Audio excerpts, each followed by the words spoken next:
So years ago, when the iPad first came out, I thought maybe this could be a laptop replacement. So I got a keyboard case for it. I think it was the Logitech one, that I kind of clipped in and it had a magnetic kind of cover for it.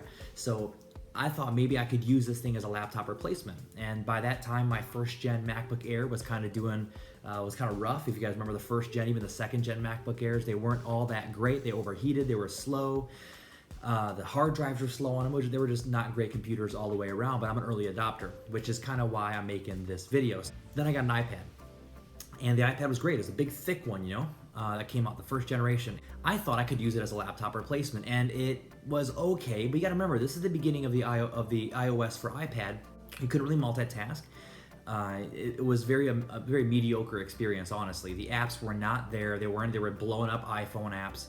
It was not. I had a friend of mine on staff, and he told me that there's no way you're gonna last to do this as a laptop replacement, and I didn't. I think I lasted for a few months. I just kind of threw in the towel and said this is not ready for prime time yet, and went back to, I think at that time, the new MacBook Air that came out that ended up being the one that could actually work. Now, there's always been this tension for me of, can I create an experience that is workable, not just can kind of get through, but actually thrive in a situation to where I could do everything I need to do in a tablet.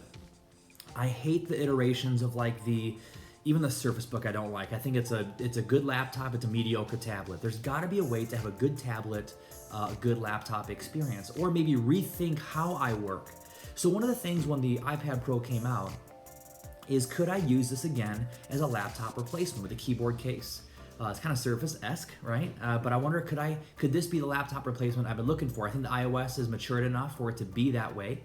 And I think I can get all my work done. So I'm on this experiment. This is day one of the iPad Pro experiment. Here is what I do for a living. I'm a pastor. So that's speaking, that's communicating, that's leading teams, all that kind of stuff. Also a writer. I write a lot of content, both for the church and for my own blog. So I'm always generating content. Obviously, we know the iPad is a great consumption device. So watching videos, reading magazines, reading blog articles, all that kind of stuff, we know you can consume. I mean, it's a gigantic screen. How could it not work as a consumption device? And the iPad Pro is especially good at this because of the speaker system and all that kind of stuff. It's really great for consumption, videos, magazines, blogs, surfing the web, that kind of thing. But can it be used as a creation device? Taking notes in meetings, running meetings, obviously being a pastor, you speak. So from a stage, could I use this instead of paper for my sermon notes? Or if I'm leading a meeting, could I just bring the iPad in and just use it for that? This also involves overseeing creative environments. Obviously, a big thing for churches is the creative environment on a Sunday morning. We believe in the power of the message, and how that message is portrayed is important. Everything from lighting and sound to set design, just the whole experience around the Sunday morning. Now, I don't design videos, but I proof videos, making sure it communicates well, the lighting is good, the color is good. Obviously, any print design or any web design, anything that is communicating the message of the church is very important. And so watching those and giving critiques and that kind of thing, even from set design and designing, sketching out set designs and critiquing those, lighting patterns, that kind of thing, the vibe of what you're trying to communicate. Another thing that I do is being on the executive team level. It's just all the normal executive management type level things that you do. So that's email, that's spreadsheets, that's documents, that's even things like, do we use a communication strategy like Slack or messaging?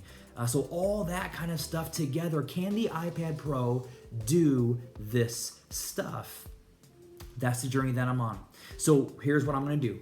I'm gonna check in every week or two, kind of with how the progress is going, some of the stuff I like and some of the stuff I don't like. Even as this journey is going on, Apple is going to be constantly improving the OS. So just recently, Apple released an update in the beta software 9.3 to be able to update the firmware on accessories through the smart connector on the iPad Pro. That's a big deal. Never has an iOS device been able to update the firmware of accessories. That is a huge step towards becoming a laptop replacement. So as the iOS evolves during this process, as I get some of the quirks and some of the pros and cons of this whole thing, hopefully I can help you make a decision whether this can be work in your environment or not. And you may be a pastor, you may not, or there may be some things that you learned or I learned through this process that helps you know whether you can do this or not. I searched the web for a ton of articles and videos, and honestly, there were a ton of people talking about could this be a laptop replacement, but none of them were talking in the context that was super helpful for me as a pastor, executive, speaker, writer. Could this be useful there? A lot of the articles were, or the videos were around a pro. They're frustrated because there's no Adobe Premiere or Adobe Photoshop and all that kind of stuff. And I'm going, that's not my world, nor is it, I think, 90% of people's worlds. So from my perspective as a pastor, as executive, as a manager, as a teacher, as a writer, is this a laptop replacement? And so if you're a pastor in ministry or you're an executive, I think we have some similar scenarios. So that's what we're gonna do. That's the journey we are on. So welcome to day one. I'll check in every couple weeks and give you updates as they come. If you have anything you want me to test out or anything, any comments or whatever, feel free to like, subscribe, and comment so I know kind of where to focus my testing. Like everything will be done on this iPad Pro. So everything will be filmed. This is the front-facing camera of the iPad Pro. Will be edited on iMovie. Will be uploaded through the software on here. Every description, everything will be written on the iPad Pro on the smart keyboard or the software keyboard. So everything will be done on here. Nothing will be exported out or imported from another camera to be done somewhere else. Everything will be fully contained in the iPad Pro experience. So hope that's helpful for you. Comment, like, follow. We'll hit you on the other side. Have a great day.